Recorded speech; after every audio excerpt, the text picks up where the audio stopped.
Hello, welcome to AEC Unplugged. I am your host, Danielle Gray. And look, I'm happy to see you again. Welcome. I currently serve as the Director of Content and Knowledge Resources for SMPS HQ. Look at me. Okay. It's been a long day.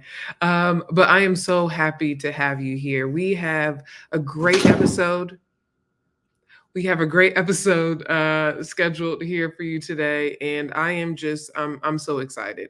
So look, I'm not gonna let all these little things ruin my vibe because we're gonna stay cool. We're gonna stay cute. Okay. All that being said, look. If you are joining from anywhere, please tell us where you're joining from. I'm in Atlanta, Georgia. So tell me where you are in the comments. Now, if this is your first time ever going to or ever watching AEC Unplugged, this is an intimate platform where we get to talk to and learn from thought leaders in a just a more personal, intimate way about strategies, insights, trends, all of those things, all wrapped up that are connected to our AEC industry. So I am so excited about all the things that we've talked about so far. If you want to watch the other episodes, we're already on episode 7. Do that. Please do. It's on YouTube. Subscribe to the SMPS YouTube channel. You'll see a playlist there. It's AEC Unplugged. We've talked about AI. We've talked about wellness. We've talked about emails. We've talked about leadership. We've talked about networking. We've talked about presentation skills. And today we're talking about project management. And, initially when I was talking about or thinking about this idea of project management, I was like, well, that doesn't sound, I don't know, does that sound fun? Does that sound, but honestly, I think what we're going to get into today is going to be really, really inspiring because project management is actually about benefiting us in our lives and our work life balance. So that's what really moved me, and also some strategies that we can make that come to life. Now, before we get into our actual episode and bring on our guest, I do want to share a few things that are coming up. One, we have a webinar next week. It's called Why People Aren't Doing What You Want Them to Do and What You Can Do About It. And I don't know about you, but that seems very interesting to me. And I'm pretty sure I've seen it before. You can use some of these skills for work for sure and also at home. So take a look at that. We also have some learning labs next week as well. So when you are looking on the smps.org website, go to the online learning. You'll see learning labs, you'll see Master This, you'll see live and on demand webinars. And I believe that's about it, other than our big program coming up in July, which is Amplify AEC. Amplify AEC is going to be in Salt Lake City, July 24th through the 26th. We have, I mean, the best keynotes. I'm really excited about this. We have Duncan Wardle. We have an AI panel. We have a very popular SMPS member, Damian Morris, will be teaching us about how to be a unicorn. There's just so many great keynote speakers there, as well as so many inspiring and applicable, most importantly, breakouts as well. So I think that's it. We have Pinnacle Learning as well. So if you're 10 plus, if you're in your if you've been in the industry 10 plus years and really looking for elevated learning, we have that there as well. Pinnacle Learning is a digital component that's going to be launching next week as well. There'll be three speakers for that, and they'll be going from June through September. You don't want to miss that. And okay, I think that's enough. I have to share all the things. Okay, so um, we're all set. So I see we have people coming in from Baltimore, Atlanta, Wilmington, North Carolina. We got Michigan, California. Oh, we're all over the place. So with that being said, it's time to bring on our first and only guest today, which is Dhoreena Ventura of OpenAsset. Welcome, welcome, Drina. Thank you, Danielle, for having me today. Thank you, thank you. Look, it's a Thursday, and it's we're making it through the week. I'm excited to be here, and most importantly, I just want to say, for the viewers here, I've seen Drina speak, and I was like, wow, she's so herself, and I think that authenticity is. If anybody knows me, that's my favorite thing. So I appreciate your authenticity and your openness to be on the episode today. Oh, thank you. I appreciate you too. Thank you for that. Absolutely, absolutely. So look, we're here to talk about project management, but I am always interested about the story, right? Like, how did you get to where you are today? So you're a product marketing leader at OpenAsset. How did you get to where you are right now? Sure. I've been in technology for 10 plus years, Mhm. and I've always gravitated towards being able to tie like the science of technology with the art of marketing. So being able to tie the two together was extremely important for me. But in the beginning, I dabbled into every type of marketing to figure out what I really like, from events to content to ops. And what I really liked most about where I am today is being able to work cross functionally, right? So the things that we're talking about today is exactly why I love product marketing, is being able to work with so many different functions in the organization, because with product marketing you're truly working across the org and driving business outcomes, and that was really important for me. I think one of my mentors first told me was always tie yourself to making the cash register ring, and product marketing did just that for me, and being able to tie attribution and the ROI value of what we're doing to make sure that we're always pushing forward. So that's the reason why I'm here. And with Open Asset, helping with the built world and working with amazing customers, we work with nearly 1,000 customers across the globe. And as a product marketer, I am the voice of the customer. So if I'm in meetings with our teams or even leaders, that is me. Like, always making sure that I have that voice in mind and making sure that I know the pain points and can speak to that and be able to have those conversations. That's awesome. And, I think it's always interesting because I've definitely dabbled in so many different areas. Definitely events for sure. Because it's like it's fun. But it's a lot of different people. And I could see how some project management skills were potentially grown from from those kinds of experiences. So let's get into it. I think let's talk about let's be a little high level here. Why is it important to master project management in general? I think project management is one of the most important parts of really any role, right? Mhm. Getting anything from strategy to conception to execution, it's really important to know how to take things from step A to step B and being able to communicate that. Another quote, since we love quotes here, Yeah. is a lack of communication is a lack of performance. And project management helps you do just that.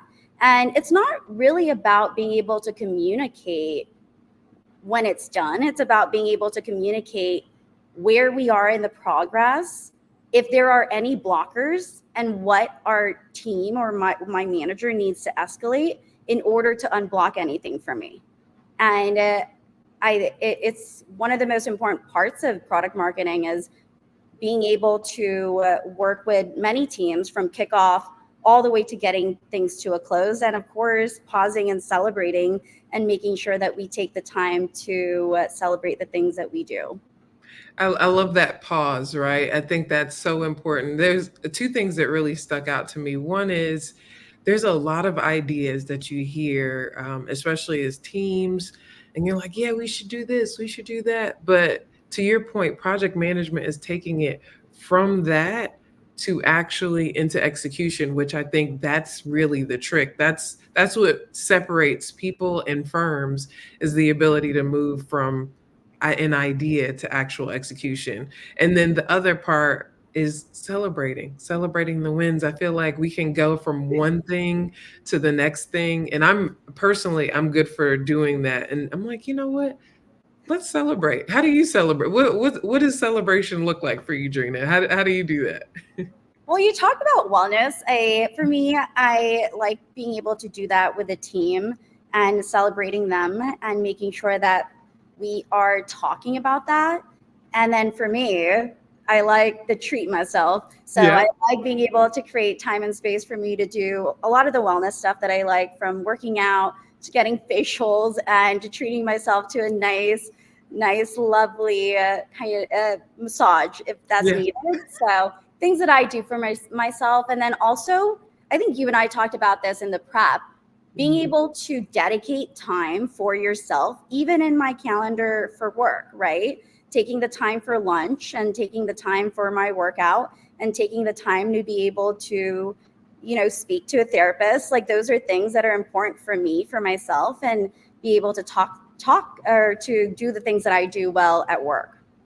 I think that's such a key and so important because when we were talking about that, I was like, wow, you mean I don't allow everybody into my calendar at all times and they can just pick whatever time? I think that's so important for us to be able to show up the best way that we can to do the best work. I think that is so interesting. And I would have never put that with project management, but I can totally see that this is the whole project, including me, is important to keeping up with everything and making sure that I can show up. So I love that. I love that you talk about wellness altogether. So I have another question for you. Excuse me, I'm like looking back and forth here.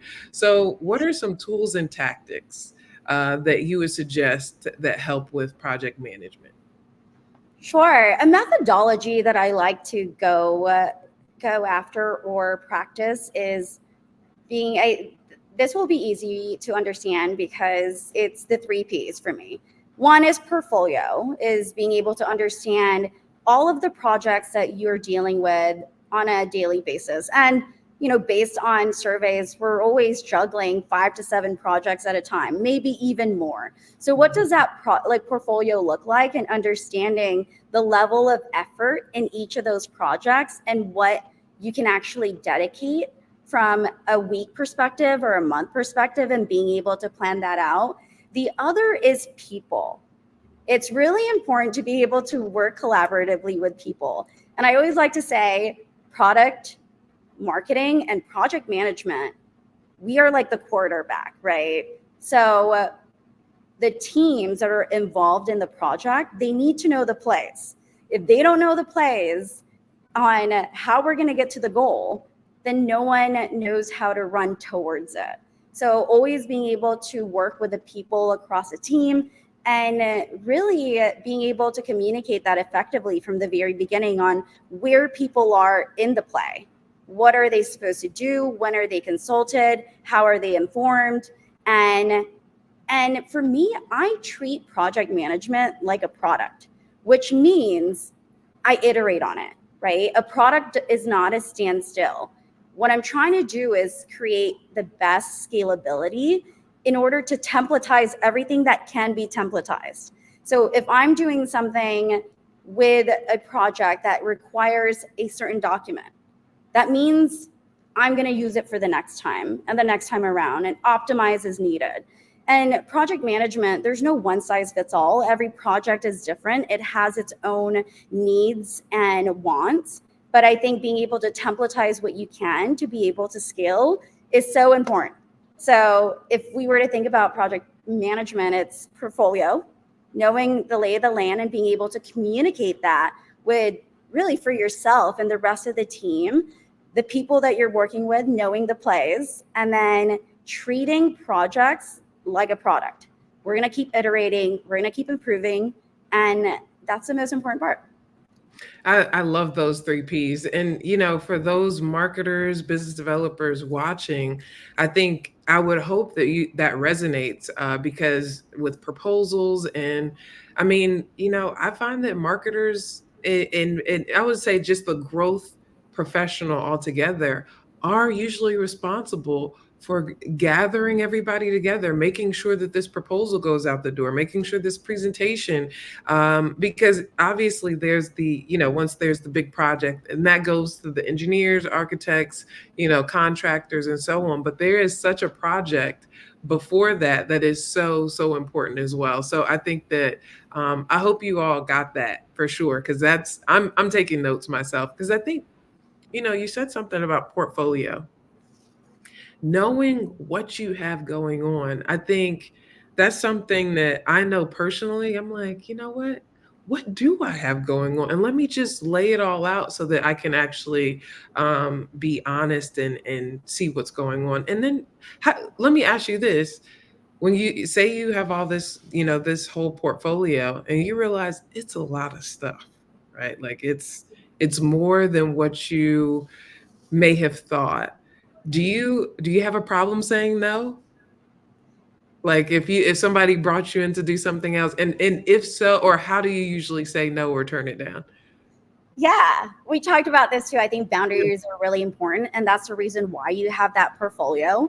So, Mhm. if we were to look at the portfolio of things that need to be done and being able to prioritize them, we can at least say, okay, like, well, if you want this now, this means that the others on my portfolio will then need to be pushed back. So, Mhm. being able to show that and have a reason, I think, is really important. And to be honest, I'm still practicing how to say no, right? These Right. are boundaries and things that I'm still learning from as I go, because project management is a go situation. There's always something. And similar to what you did earlier in the beginning and the call, things happen and you pivot and you do things, and you have to be very adaptable and flexible to things and people, because there are a lot of unknowns. Mhm. Absolutely. I love that, because that's something that I think we all are challenged with. I won't say struggle, but challenged with, is making sure that boundaries stay boundaries. And I would love for those here watching, tell me how you say no, and how do you create those boundaries? I would love to read them as they go. So, you talked about like this idea about like the wellness and the balance of things. Would you have any suggestions for anybody? I know we kind of talked about it, but would you have any other suggestions other than, you know, you planning some places on your calendar? What else would you suggest for people to create those boundaries and that project management set for themselves? For wellness, let's tackle the Yeah. wellness first. Hmm. I think the time blocking and being having the boundaries, Hmm. it's important to set precedent from the very beginning. From the very beginning of when you enter a company or when you're starting to build that relationship, because that sets the tone for the Right. rest of your working relationship. It's harder to do it in the beginning and then say no in the middle of your Right. relationship, because then you've already set that kind of precedent and accountability. So that would be like tip number one, is setting that precedent and the boundaries well ahead of time. Hmm.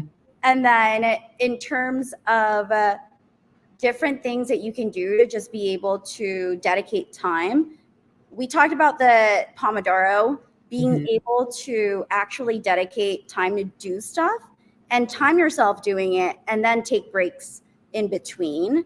And it's, again, you're doing stuff, you're pausing, but when you're so deep in focus and being able to actually dedicate the time to do the work, you're getting it done faster, and then you're also lessening the procrastination piece of it, which a lot of us have, right? Right. Right.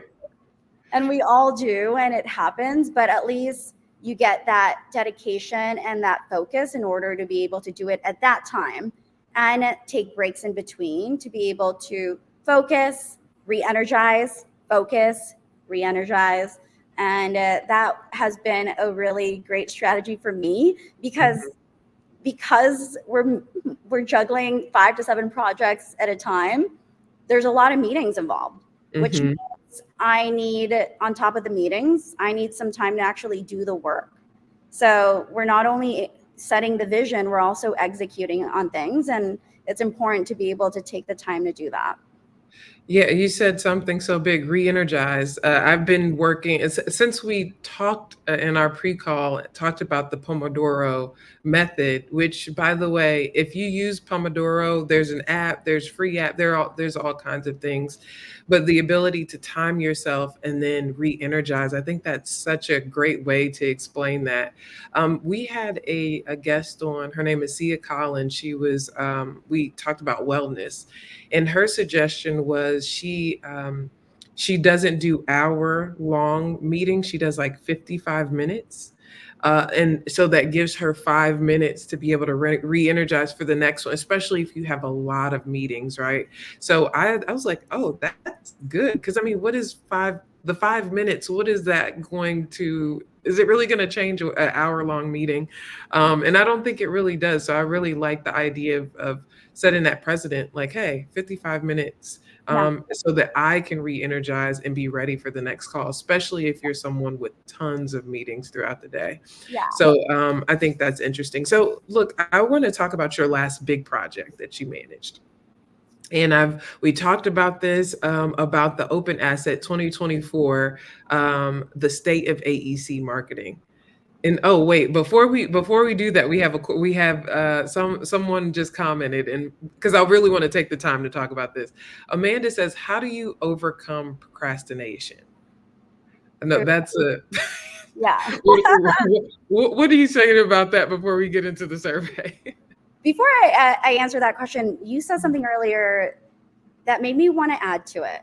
I think Hmm. meetings that don't need to be meetings, I think a lot of us have been there. It's like this could have been an email, or this could have Yes. been a Slack, or some sort of chat instead. I think it's important to also create that space for yourself. If you don't need the meeting, or if you're not needed in that meeting and there's no value added to your professional growth and yourself, it's okay to decline meetings and not have meetings. You can send over a doc and say, here's a document. I need you to be able to review it, give me feedback, and I'll get to it in X. I think we need to celebrate and practice asynchronous working environment where we're not always tied to meetings in order to do something. Hmm. And Hmm. I overcome procrastination. I'm a deadline person. So if I have Okay. a deadline and if I had something there, I make sure of that. And I was telling you earlier in the prep too, that's one thing that I practice is accountability as a project manager and one who manages so many projects. It's important to be able to deliver on dates that are delivered because there are so many dependencies. Just like Right. you all have dependencies with subject matter experts when it comes to proposal writing, it's Hmm. important to create the timeline and, of course, give them leeway on when those things need to be due in order to actually make the RFP. But for us, it's being able to have that dedicated call or enablement or the deadline. And again, if everyone knows their play, you're going to get there as long as they know. I think sometimes we get into this habit of thinking they're not giving it to us. It's mostly because they're procrastinating or they're uncertain about what is needed from them. So Hmm. it's just about giving clarity or asking where they are in the process and what you can help to support with. Yeah, and I think, procrastination, it comes and goes for me, for sure. I have not overcome it. But I think the other thing is, being honest about why I'm procrastinating. And going to that deeper level is like, are you scared of success? Are you why am I procrastinating? And then I kind of deal with that, rather than the idea of procrastination. So that's another thing. We have one more question here too. Do you have a favorite intuitive project management software that you can recommend? Ooh, okay. Lately, it's Airtable. Okay. Airtable has been our go-to because it's tapped into where the product teams are working. I can understand where they are in their phases, and then I can then really meet them where they are. A lot of Mhm. project management, and like I said earlier, everyone expects different ways of communication. Like my CEO needs something different than my CTO or CRO. And so I communicate with them differently. And it's about understanding that context and their way of working and being able to adapt and be flexible into what that looks like. Because again, effective communication is how you're going to get things across. And I guess that's also goes into how you get a seat at the table, right? Because you're able to bring, what they're looking for. They can understand what they need from you, you need from them. That just seems like that's how you communicate, which is, I think project management is such a great tool to be able to articulate what's going on to leadership overall. Yeah. And Mhm. when we talked about this, I do want to share what the leadership team said, because I was like, Danielle asked me this question, but let me just go straight to the source. Okay. Sure, yes. And it actually helped me have that conversation, because I was like, what is it about the things that I do well that help me become a strategic partner for you and help me have a voice in the leadership table? And a lot of them said the same thing. It's about the effective communication of where things are and being able to know what they can do to help, because they want to help. They just need to Right. know what. And then also being prepared, always being prepared and not wasting their time, not wasting anyone's time or our time, Yeah. really. Being Hmm. able to be well prepared and then taking the initiative. One of our core values is owning it. So it's like, what can we do to take initiative, communicate, and be able to drive that? And then being able to be a trusted partner and being accountable to those deadlines that we talked about, which is how I overcome procrastination. Because when I say I'm going to do something, I'm going to do it, or at least communicate, I tried to do it, or this is where it's going, we're going to push it back here, or they see Hmm. that in my portfolio. Right, right. I love that. So that's a great segue. And before we go into that, I do want to ask that if you have suggestions on your favorite project management software, please share underneath. This is a place for us to learn and collaborate. And if you have some good ways to overcome procrastination, I am always open to that. Okay. So Yay. let's talk about the Open Asset Survey, the state of AEC marketing. So can you tell us, one, how you manage this huge project, but even more than that, what is it, and why did your team even decide to do this? It started from another project that we were already managing, and we have Hmm. a customer advisory board here at OpenAsset. So we Hmm. work very closely with our customers, and we work with them from conception to execution on a lot of our product roadmap items. And as we were getting closer to them and really understanding the jobs to be done, pain points, and the things that they're going through internally when it comes to the lay of the land at work there and creating proposals. When we started having those conversations, we were like, we only know a sliver, and that's not okay. It's like our job is to understand the AEC industry and the community a lot more, so we can keep adding value to what we have right now at Open Asset, but also in the conversations that we have with them. And so Hmm. from that, we were like, okay, of course, internally it's called something different. It's a whole project sponsored by our CEO. So Hmm. it's been nice to be able to work with him on that. And from there, we started trying to understand the workflows of AEC marketers overall, so holistically, and Hmm. also when it comes to proposal creation.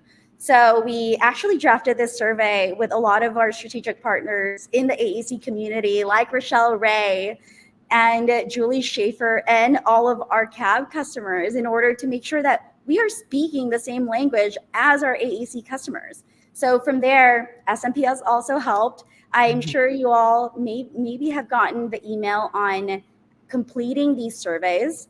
And that was really important for us to really understand that. And yeah, this project has been a long time coming. It's been since January, right? But Wow. we were very intentional about it. We Hmm. wanted to make sure that we were speaking the same language. They understood where we were coming from. And we were also trying to understand the data in a way where we can tell that story, not just from our perspective, but also what can they do with the data points? what can AEC marketers do with knowing that, hey, only 1 out of 4 marketers feel like they can actually complete the tasks that they have this year, right? All the proposals, there's resource constraints. What do you do? So things like that, where we hope that it can shed some light on a lot of things that are going on in the industry, and then how we can all help each other. Right. I think that, I mean, one, kudos to your team wanting to know and be able to speak the language. Because I think the AEC, and you'll hear so many marketers and business developers say, we have a different language and you have to be able to understand that. So I think that's so great. And, with the project management of it all together, I'm sure was quite interesting. A lot of people involved, including your partners. So tell me about that. Actually, how was the management of that? How did you do it? Sure. Well, there was a lot of documents and a lot of also Airtable. Hmm. So being able to know the dependencies and what we were waiting on, working with partners like SMPS too, to be able to syndicate and activate a lot of it was important. So again, it was working with a team of the product team, our executive sponsor, myself, and their business ops team in order to talk about our goals, being able to kick that off, and then being able to divide and conquer and maximize the time that we had in order to get to where we wanted. And it was a lot of meetings and also reviewing. And Hmm. then we got to a place where, okay, we're ready. We sent it over. We were able to get the data. So now it's in a place of reviewing, syndicating, and at AEC.ai, we were able to do a little sneak peek of Yes. data points that we were able to uncover. And a lot of people resonated with it. And we were able to get 900 plus survey respondents. That's Wow. huge. Yes, absolutely. And all within the AEC industry, which is phenomenal. Yeah. So, if you are interested and want to learn more, make sure to visit openasset.com. Do that. And before we go, because we've been talking, I've been really enjoying, I definitely added questions that we did not discuss here. What would you like to share, some words of wisdom before leaving here? What would you like to share with our audience?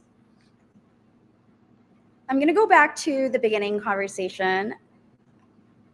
I think based on the data and everyone juggling so many things, I let's practice pausing and celebrating.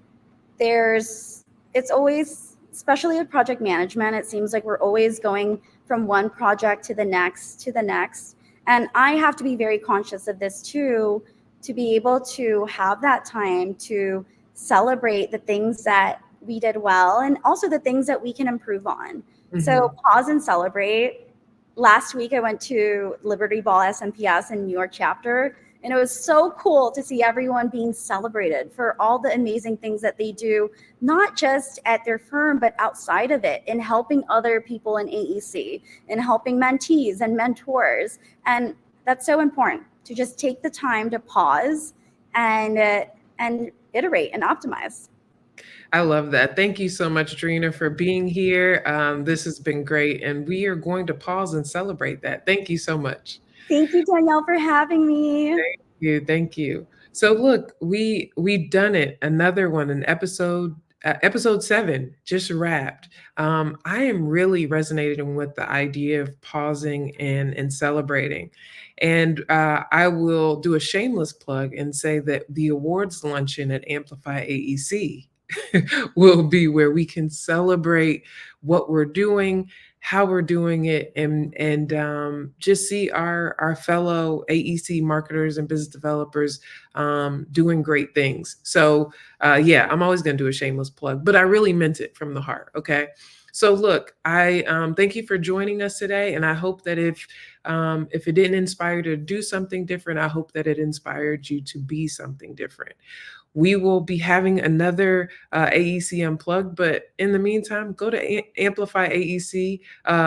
We will be doing something there. I haven't figured out quite what it is, but I will see you next time. And thank you so much for joining.